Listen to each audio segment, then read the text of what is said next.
Welcome back, ladies and gentlemen, and who we kidding, gentlemen? It's episode 90 of That Range Life, a show sometimes about golf. I'm Bill Bush, DriveRangeHeroes.com. That's Chris McEwen. Chris, hey man, how are you, man? What's up? I'm good. I'm great. I'm wonderful. How are you? I'm still here. Still living the dream. End of golf season. It's funny every year. It's like the last minute rushes of, hey, we got to get out. We got to play this course. I got to get you out here. I got to do that. It's like all rushing in, not enough time, literally not enough sunlight. I know it's tough, but, as we've been talking, as we discussed a few weeks ago, I think I might be injured. Recovering pretty nicely from that. But one of that wrist injury I was talking about, every time, I don't get to get out a ton and I haven't been to the range a bunch, but every time I pick up a club, I got a wrist thing going. Something's not right. Yeah. So it's that time of year. It's that time of year for something's not right sort of injuries, Yeah. So I'm hoping everything holds together. I have a nice little push here of some pretty cool golf rounds. I'm excited to see how they go. I've got one coming up on Friday with the nephew potentially. That could be fun. Another Southside private course. Very, very curious. Looking forward to hearing more about that. Save it for next week's show. Okay. Did you by chance see this week the are you going to do the subscribe thing or no? Oh, dude, I totally forgot. We talked about doing the last show. Hey, this is the Chris McEwen YouTube page. We put this show up weekly. We also do wonderful unboxings, vlogs. We do the things, all of them. I only kind of reminded you about that because as of late, I don't know if you've noticed, we've had a slew of newcomers to the channel. So I just wanted, you're asking / begging to people to subscribe seems to be taking after 90 shows. So welcome to those that are new to the channel. That's Bill. I'm Chris. This is a show sometimes about golf. All right. Anyways. Yeah. Good point. Make sure you subscribe, hit the bell so you get notified. We love promising these videos that ultimately don't come together, but there's one video we were just talking pre-show about getting together and how difficult it's been for a lot of reasons, but some of it's the end of the year push and everything. But there is one video that we will certainly do, and you know it, and I know it, and we're going to make it happen. I actually think there's a lot of them, but yes. There's one specifically that's top of mind, top of list for me. Yeah, that's actually has to be done. Yeah. It was stupid not to. Oh, yeah. What are we even doing here if we don't make that video? That's true. That's exactly anyway, hit right. the bell, subscribe, do all the things. Give us a thumbs up if you don't mind, all right? We'll revisit that at the end of the show, like any good YouTube golf show person or content creator will do. Right. Anyway, I was starting to ask you, and thank you for reminding me of that. Fair play. Did you see this Gino Benelli? Others may know him as Joel Damon's caddy, who posts just brilliant Twitter content. He's very good. Tour of the trailer home his family lives in, and he's like, I'm not kidding you, this is our home. Yeah, I saw it in passing in my timeline. I did not watch the full video though. So please tell me about it because it did look amazing. And he does do really funny stuff. He does really good stuff. Maybe we can drop in some highlights or something here, not to put too much editing pressure on you. I'll give it a shot. But, so it starts out, think of that. I think it was his US Open video that went viral of how bad it hit. Like there's blood on the wall and his Airbnb, where he's staying as a caddy. No. It was like a motel. It was was it? Okay. Gross motel. And it was sort of in that same ilk. And, it goes into this place and it looks like, this is what families would have. Not like we're just sort of occupying this space this week or whatever. I mean, it's lived in. Right. And finally, 50 seconds into this tour, he's like, I'm not kidding you. This is where my family and I live. And he's like, these plugs that don't even work. And I mean, you read a lot about, especially our friend Ryan French of Monday Q Info Sure. fame will post like how really these caddies, unless you're top 60 player in the world, there's not a ton of money in it. I don't know what Joel Damon is, but I would think he's got what? He's got two wins on tour. I think so. Something like that, so. Right? Yeah. But like Gino should be doing all right. But he finally just goes, yes, this is where I live with my 2 children. And they have a bunk bed in his son's room. His son sleeps on the top bunk. Joel and his wife, or not Joel, I'm sorry, Gino and his wife. Yeah. Be real weird. It was his boss. Sleep on the bottom bunk because they have a newborn daughter, I believe, and they had her in a crib in their room with a king size, and they have a king size bed in there. But man, they kept waking the baby up. The baby kept waking them up, so they just sleep on the bottom bunk in their son's room now. And it's really, really good. He is very self-deprecating in it, as always. Yeah. And he does eventually say, I almost don't want to, I feel like, because it sounds like we're ragging on him. I'm not, and I don't want to like ruin the whole punchline and all of it, but they are building a house. It's like, oh, they're not going to be here too long. He's like, but we'll probably still be in here for the next couple of years. Yeah. And I was like, oh boy. So I don't know. You think, if you really think about it, if they're building a house, he's making a few bucks. He's on the road so much is really it's probably just a place for him to lay his head. But right. I will say, like in the meantime, his wife and kids are still living in that place, man. Like, more power to his wife for making it work, living out of really like not boxes, but like bins, crates, what have you, and making it work. What state do you know what state they were in? Because it was like a trailer park, like a legit trailer park, right? Yeah. Right. I was waiting for Ricky Bubbles and Julian to just pop off. Jim Leahy, R.I.P. Leahy. Yeah, it was great. Check it out. It was very, very fascinating. He did it again. He's killing it. Wasn't it, who wrote? God, where did I read it somewhere about? Maybe it was Ryan that wrote about it. The expenses that go into. It might have been. Anyways, just yes, Ryan's they do Ryan's win. The guys that play on the tour, when they do win, it's great. And it is a good chunk of money, even for the caddies who get whatever it is, 10%.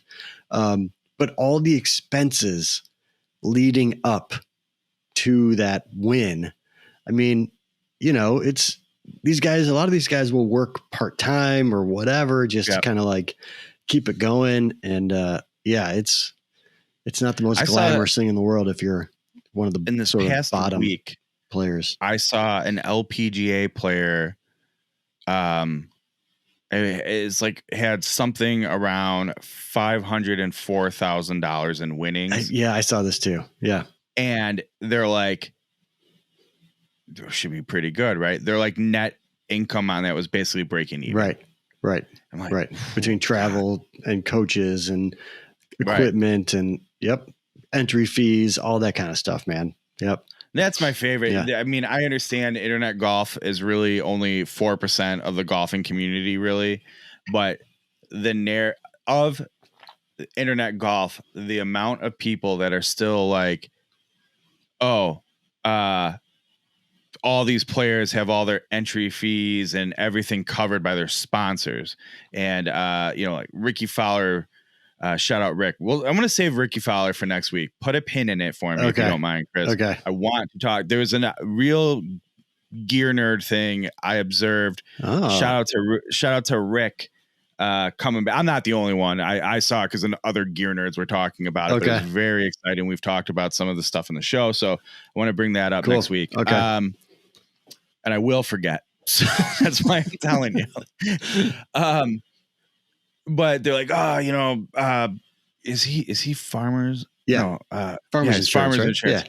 Yeah. And Farmers just pays all his travel fees. And it's like, well, no. And yeah, Ricky, being the marketable guy, probably does get a nice paycheck from Farmers every year that can cover these things. But the reality is all the pros do not get all of their expenses paid. Not even close. And the amount of them that lose money week in and week out, even if they make the cut, it's very high. So I don't know if that's an okay boomer thing. Like, we just need them to get phased out of golf internet. Or, I say that very jokingly. Please don't come after us, baby boomer generation.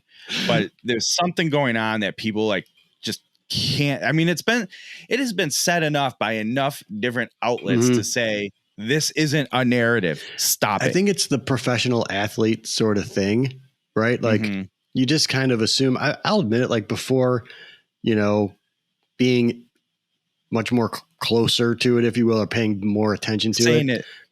Say before being in the golf media. Right. You just assume, like, I even think about it. You're like, you see these guys and you're like, okay, they're making a ton of money, and you don't really think outside of the Sunday that you see them or whatever. Like, you don't think about that stuff, but yeah, I mean, there's just a handful of guys that have those sorts of deals. And I feel like Ricky's one of the luckier ones because just his sort of vibe got him a lot of those contracts and things. You know what I mean? Like, I don't know. He's kind of like a cool Matt Kuchar. Like, he's a cool guy, Matt Kuchar, right? He's won a couple of times. He won the Players. How dare you?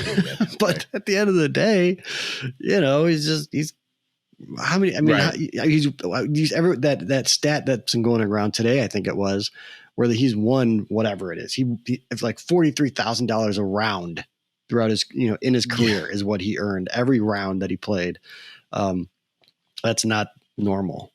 It's like is it one of 40 players all time or 24 players all time that have hit the amount of career earnings he has? $43 million or something. So, and that's career earnings. That's not sponsorship. That's not, everything else.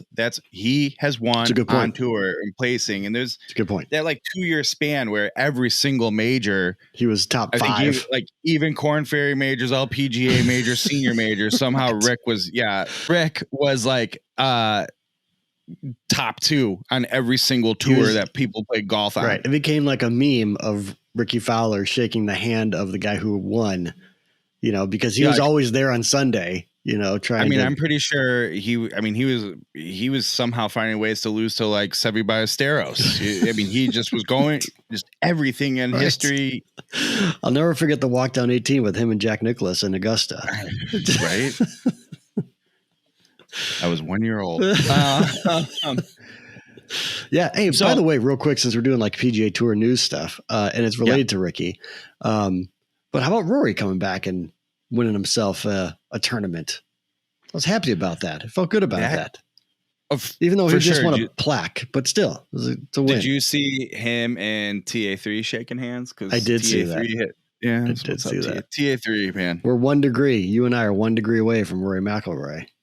Just like that. That's right. You never know when TA3 is going to call you on a random Saturday afternoon and be like, hey, what are you doing? Did you see me shaking Rory's hand 7 months ago? Like, what's up, bro? And that was, let's just say it's not as that's an interesting humble brag I was just doing there. It's a vibe. That's right. It's a vibe. That's right. That's real life. Shifting off golf, because I've been fighting texting you. And I have texted you, but really texting you. I did love that you and I were both watching it at the same time without knowing that we were both watching at the same time. So we finally, thank sweet Jesus, Walking Dead is taking its mid-season break. I thought we all need a break. I think we all needed a break. I was just thinking about that last night. Like, so much freedom in my life now that I don't have to watch Walking Dead on Sunday nights at 9:00. That's the truth. But so we're wrapped up in that. We finished Sex Education. Do you watch that show? No. What is that? It's a English show. These kids go to a private school, and high school kids. It's a lot of. Is it single camera kind of comedy? No. But okay, it is a comedy show, and Gillian Anderson is like a main character in it. And remember, she's that whole like, I think she was born in Chicago, and then purposely, because I didn't want to go down this rabbit hole with you two in text when you and Adam Unfiltered were talking X-Files. Oh yeah. But I was a big Agent Scully guy. You don't say. Big. And Noel Gallagher also had a song on the X-Files soundtrack that later got repurposed and used as an Ian Brown solo song. Okay. Former singer of the Stone Roses. Yeah. But she's in it, and she's born in Chicago. She was like raised in England, then came back here. So she does that whole like when she's in British press, she's British. When she's here, she's American and sounds like it. But she's very good in the show. It's very fun. How long has that been in existence? I want to say this was the second season. Oh, okay. But yeah, it's good. I enjoy it. So we're wrapped up in that. Like we're up on everything, and we're like, I don't feel like doing Squid Game. I don't feel like doing Midnight. I'm not doing Squid Midnight Game, Mass with you boys. Like I don't need it. And to be fair, I think you and AUF covered the fact. Like I think you both have the traces and historic connections to the Catholic. Right.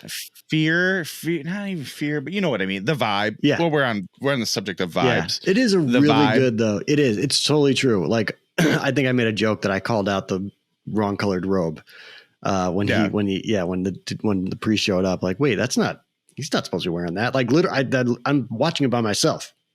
And I couldn't just help my Catholicism coming through. But yeah, I'm a trained Catholic. Retired, but I'm a trained Catholic. I am the product of like the retired or the Catholics that have had your journey where they're like, right. Hey, whoa, they've already done it. I'm the one who reaped the benefits of not having to like you escape. You didn't go to you didn't go to hell no. Like this, no like CCD. Yeah, you didn't do that altar boy stuff. You didn't do all that kind of stuff. I would have been like, are you kidding me? Yeah. No, not a chance. Yeah. So I was like, basically schooled in Catholicism as a youth. Yeah. Right. So, yeah. So Midnight is almost like I've heard enough from everybody else about the worst of Catholicism. I'm just not going to do it. I'm sure the show's great. I'm not going to. It is really good. All that stuff aside, even if you obviously don't know much about the religion or anything, it's like, it's Mike Flanagan. He does a great job of writing really good, scary stories. And this is a really good, scary story. And yeah. The other thing is post kids and definitely post I'll just say my summer trauma. I have zero desire to be scared. Like I have zero desire to be sad. I don't want to be startled. Right. I don't want to be thrilled. I'm good. It's more of a like intensity. This one, it's not as jump out scary. Like his previous ones have been like startled. Do you know me? Do you know me? Do you know why I had to go to the hospittal? I cannot handle that intensity and anxiety. It's fair. That's fair. I think because you give me an okay, when a spelled out okay text, you're mad at me. You think I can handle an intense? No, it's true. And I'm sure it's fan. And I mean, I told you, I can cry every single time watching Monsters Inc. I will cry if I watch ET now. Right. I can't handle Midnight Mass. Right. That's fair. Can't do it. That's fair. Anyway, have you started watching? Real quick, we'll get to the point of this whole conversation. Have you started watching The Last Man? No. Oh, that's very good too. Okay. So it's based on. Can I emotionally handle it? You could, yeah, for sure. Okay. It's on Hulu through FX, whatever partnership they have. It's based on a graphic novel. The premise is anyone with one day. Just a regular day, could have been a day like today. Everything with a Y chromosome dies all at once. So basically all the men die except for one guy. And his name's Y. His name's York. Interesting. And so the women, it's obviously a show run by women that every star is, a woman, the whole thing. It's great. The first episode is just incredible. But it's got some Walking Dead vibes, but not zombie type vibes. Just sort of like, what do we do now? How do we survive? Sort of thing. Right. But it's pretty fun. Pretty fun. I think it's only 6 episodes in or something like that. 8 episodes. They don't put out a bad production. So very true. Right. Obviously we're up to speed on Ted Lasso. Correct. Ted Lasso is like exactly the show my spirit needs in terms of like, I think everyone needs that. One, I think like it's perfectly in line with the world right now. It's just good, fairly innocent. Yeah. Makes you feel good. And like, it's true. I need that like more so than, whatever. Yeah. So that's done. So anyways, I went, wait, I know what we're going to start watching. Let's get into it. Let's get into Dawson's Creek. And I kind of want, I wish you weren't so far ahead. Yeah. Because I kind of wish we could make a Dawson's Creek show, you and me. And if you want to hold up and wait for me, I can. Actually, I can watch other stuff. I think we have to go back and really do it. I could maybe not episode by episode, but like chunks of episodes. Right. But right. I have so much to say and so many thoughts on Dawson's Creek. All right. Where do you want to start with this show? I mean, for those who haven't watched it, I guess spoilers, or start watching it now and you can talk about it with us in the comments. We won't spoil anything per se yet. Just quick up to speed. Chris used to come home from work, and yes, I think it was work, right? And everybody would be in his apartment every Wednesday, I believe. It was every Wednesday. I was the first one with my own apartment. And so all my friends would come over because they were in college. I had to come home from the military. I had a job. And so every time I'd come home from work, all my friends and my brother would be waiting for me because we did spaghetti night. Whipping up the spaghetti. Right, I would make spaghetti, and we would all sit and watch Buffy the Vampire Slayer and Dawson's Creek. Dawson's was on at 8, right? Yes. At least here. Because WGN News was on at 9 after it led into the news, right? Okay. Yep. But we would all sing. I'd walk through the front door and everyone would sing the theme song to Dawson's Creek. They would serenade me with, I Don't Want to Wait. Paula Cole, baby. Paula That's Cole. Right.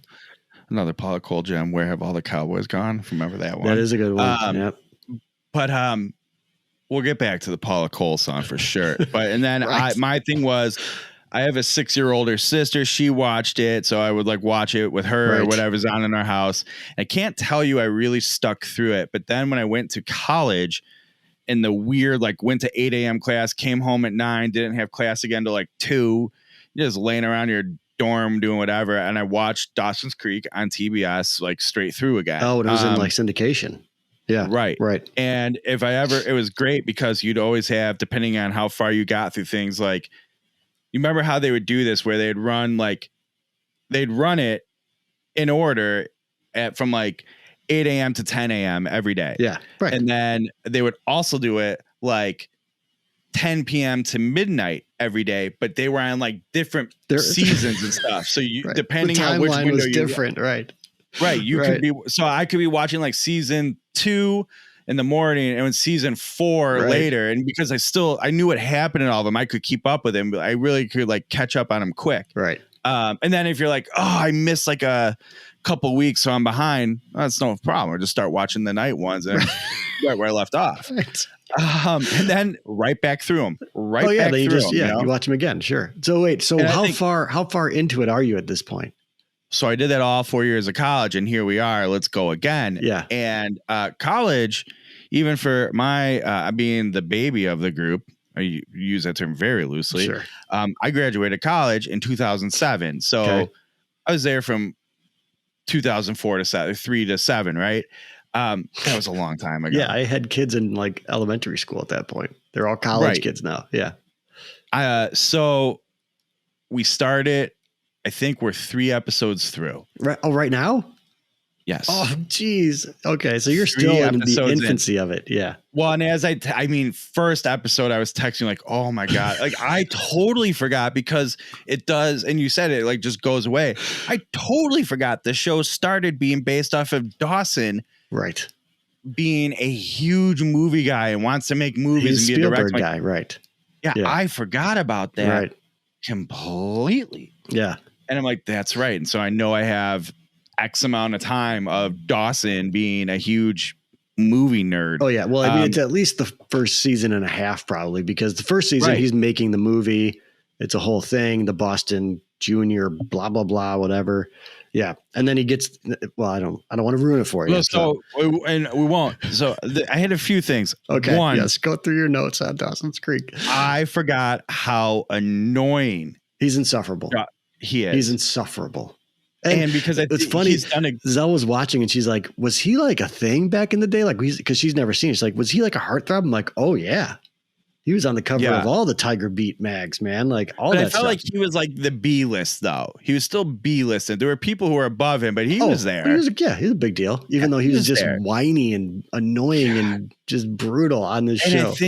I think it's easy to forget because he's like leaned into it and worn it so well. 100%. And obviously he was awesome in Varsity Blues. Yes. But God, is he annoying so bad. The character, not James Van Der Beek himself. Right. The character. What kills me too, like it's just so, and I'm trying to put myself back in 1997, which I believe was the first season. Yes. And think of the times. And I don't remember because I was too young, I think, to really know, but it was supposed to be edgy. But I mean, just right from the start, we're leaning into all the hot social topics. We got weed talk. We got sex amongst teens. Not only that, we got the teacher and the student from the jump, man. We're going to talk about that. And like, just right away, he's giving his Spielberg, never put a sex scene in his movies. So therefore, it's not important in life, obviously. Right. I was just like, oh my God. It's just so blatantly like we're hitting with you all from like, man, someone thought this was a formula for a hit TV show. Yeah. Keith Williamson, right? He's the one that wrote it or created it. I think it's Keith Williamson. In retrospect, I didn't realize how like just abhorrently obvious and on the nose it really was. I mean, it's quite the. We won't get into any of this, like the social aspects of it that still exist today and everything else. But like you've got teacher and student affair. You've got like teenage sex. You've got a black man and a white woman together. You've got a gay kid. And it's hard to watch. Afraid to come out. Like, well, wait, it's a whole thing. Jack hasn't entered the show yet. And then I said to my wife, like, don't forget, Busy Phillips is coming soon. That's right. And you've got Jen, who's like, the New York skank coming into town or whatever, this. Well, and it's funny because now like you go look back, she wasn't that bad. All things considered, like she's supposed to be the like big rebellious troublemaking one. And her grandmother wants her to go to church. And she's like, I don't share these beliefs and I respect you not making me do it. I'm like, she's not so bad. Right, now, later seasons, I seem to remember differently. But point being, one, I loved Katie Holmes on Dawson's Creek as a kid. Same. Big same. The character's a little brutal, but shout out Joey. Yeah. Still love me some Joey. Yeah. Forever. All of this said, Joshua Jackson, Pacey, but really his real name was Charlie Conway. He's fine. I'm okay with him in the show. Katie Holmes is brutal. Dawson is brutal. James Van Der Beek is brutal. And I'm sure he's written for it. But it's so funny because even when they're all little babies making this show in 1997. Yeah. I'm not telling you it was Oscar winning performances, but you could tell Michelle Williams was like, she knew how to like actually be a character. She had it. Yep. 100%. Like, I am this person now, and I'm naturally acting as such. And then, she obviously turned out to have quite a career. I think in general, you can kind of see the talents that each of those actors would have later. Like, I think Joshua Jackson, I don't know if you saw The Affair. He's really good in The Affair. But you can kind of see that trajectory when you're going back and watching. And like, when he wouldn't go to prep school because he didn't appreciate not being the captain of the team anymore. Dawson's Creek, The Affair. Yeah. Right. But really, Dawson's Creek, his teacher we didn't know that he rents movies to. Right. The Affair. They only worked at the movie store too for like 5 episodes, and then that whole thing went away. But whatever, it was a good vehicle for them to understand, to have conversations, I guess. But he has an affair with his teacher. I don't know where to go with this. What's appropriate for our show? I'm not spoiling too much. It was a thing. The show's been out for a million years, so don't add me with the spoilers. Start watching it now if you're worried about spoilers, because we're going to talk about some more of this as Bill catches up to me. There's a lot more to cover. One, I was talking about this with my wife last night. I was thinking about this like all day at work today. Shout out going into the office today. The way he like in school coerces her and forces the hand is like so predatory and inappropriate. It's rough, man. Where I'm like, if he was of age, this would be considered like sexual harassment on his part. And instead, what we're supposed to be looking at it is like, obviously all the Graduate references that are made in the first episode or whatever. Right. And they have this big romantic love scene where, oops, Dawson accidentally recorded a statutory situation. I'm like, this is so uncomfortable. So I don't know. Here's the thing I don't remember. And maybe since you're further ahead in the rewatch, you can tell me. I don't remember Dawson's Creek being this unbelievably cringe. Like it's just, it's pretty. No, it does. I think it, maybe either you adjust as a viewer. Maybe I've adjusted now as a viewer. Okay. But early on, like Zell stopped watching. She's like, I can't watch this. I can't do it. Sarah said to me tonight, she's like, I'm close. Yeah. I don't know how much more. And it was the teacher Pacey thing though. She's like, this is gross. I can't watch this. This is super uncomfortable. I don't want to do it anymore. And so she stopped. I understand they can't at the school. They can't go to people's houses. So they go to admittedly, it seems secluded based on why Dawson was there in the first place. Right. But they go to a park and then they have like a loving, we'll just say a loving snuggle after in the park. I'm like, yeah, it's rough, man. It's rough to get through it. But hey, we see my pal Mitch, first episode.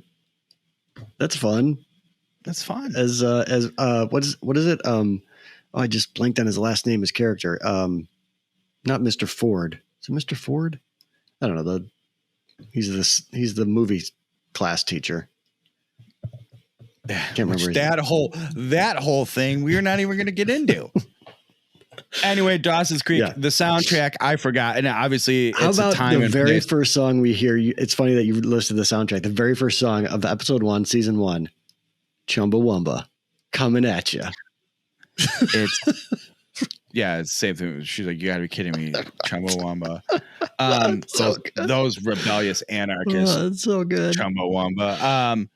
But man, I know 1997 and a lot of this music was probably relevant, but oh my god, 10% nostalgic. The other 90% makes me want to blow my brains out. It's funny. I shouldn't say this. I would like you to notice this, but I wonder.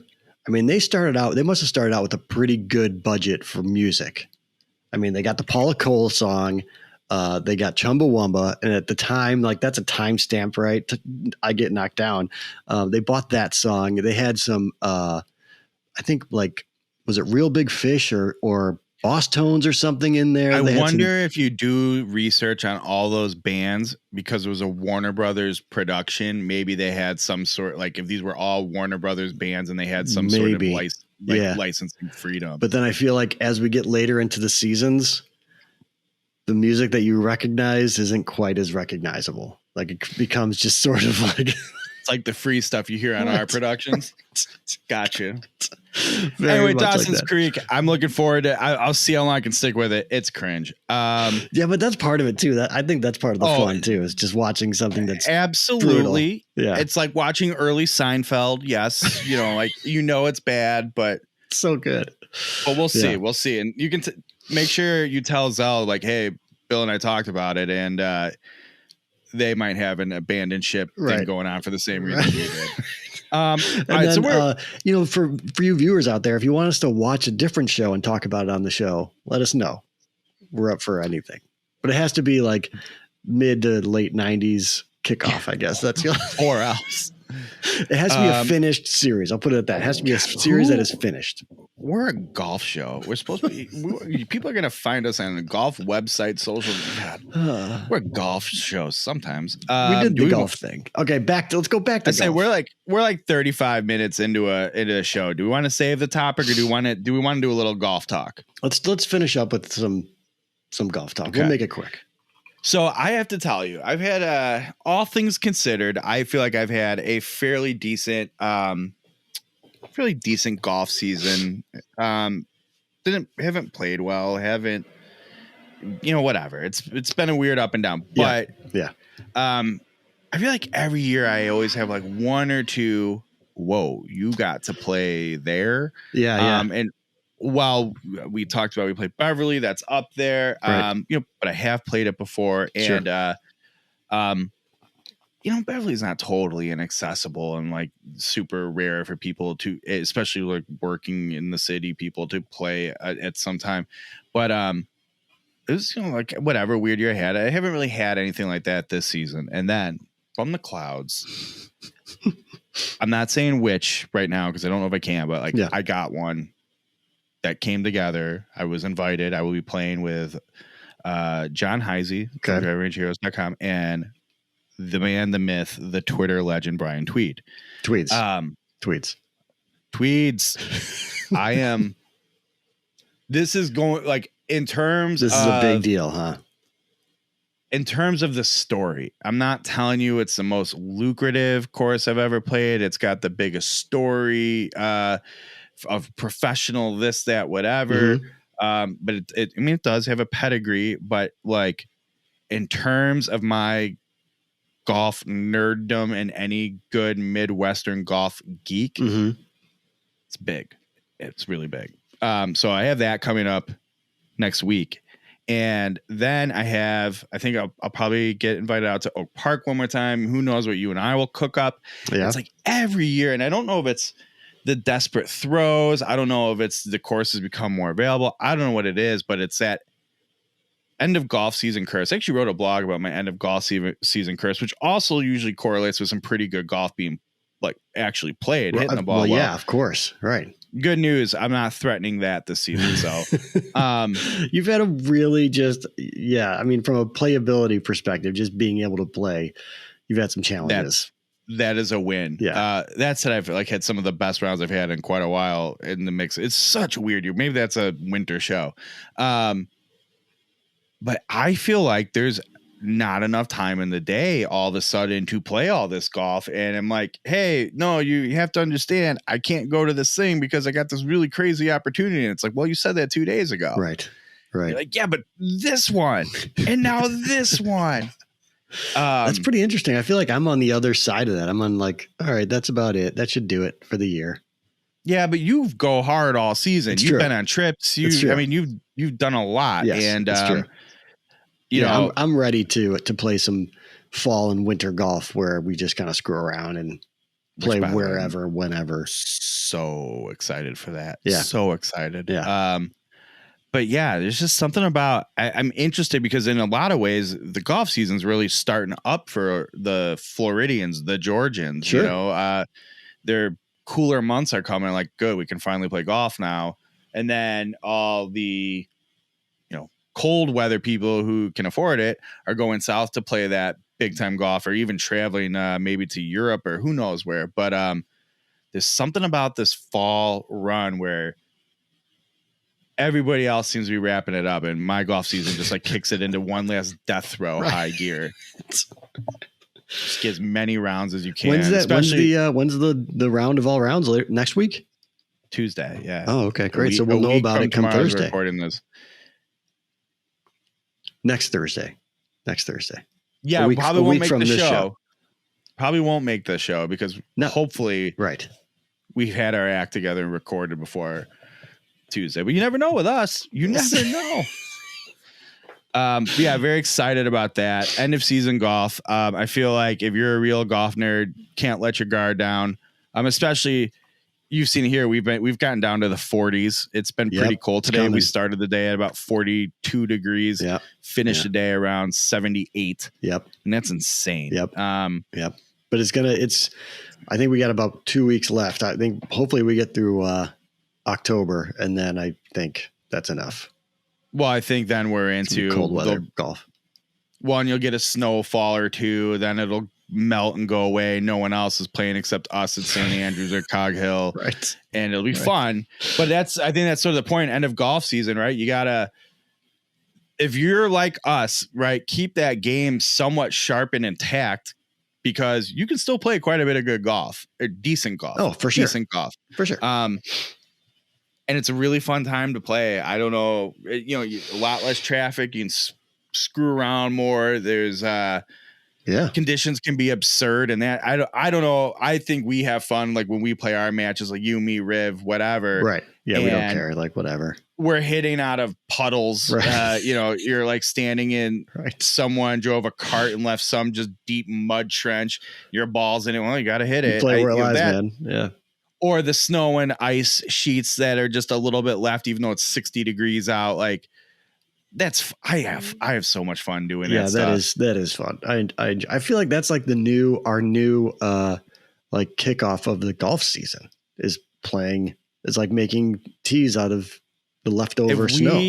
I feel like if we don't have one of those rounds to start our season, we screwed up. Right. Like we missed. That's on us. That's on us. Got my season started too late this year. Oh yeah. When did you play your first round? March 20th. Right. Yeah.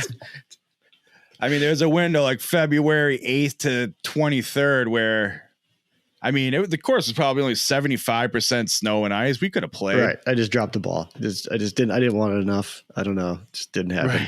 Right. But yeah, end of season golf. All right. Okay. Anything else we need to talk about end of season golf? I feel like it's a good time to wrap this show up. No, I think that's good. Yeah, I agree. Just punch my mic stand. I agree. It's not a show until Bill Bush punches a mic stand. Hell yeah. Let's do this has me thinking. I think we need to get an in-person show soon, especially now that we're talking Dawson's Creek. I agree. Chris, anything you need to plug? A week ago I pumped the Talking Golf Getaways podcast. It did not drop. Mm-hmm. This might make you feel a little better about all of our technical issues we've had over the past. They're on like show 178 or something on a podcast. And this last recording was a complete and utter disaster. So we're re-recording it. And so it'll be out the weekend following this show. So just keep an eye out for Talking Golf Getaways, talking about Cabot Links, Cabot Cliffs, the Nest, the whole thing. That's it. And as you know, you always capture the magic best the second time through. Every time.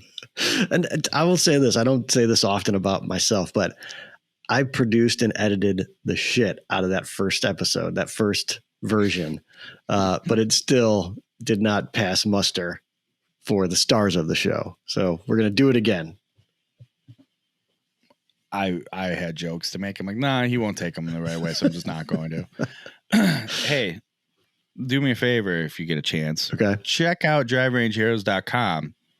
Couple reviews this week. We got the Drive Range Heroes launcher, the Cleveland Launcher XL driver. I saw that drop today. Yeah. Young Tommy O'Connell, got it out. He sent me some text today.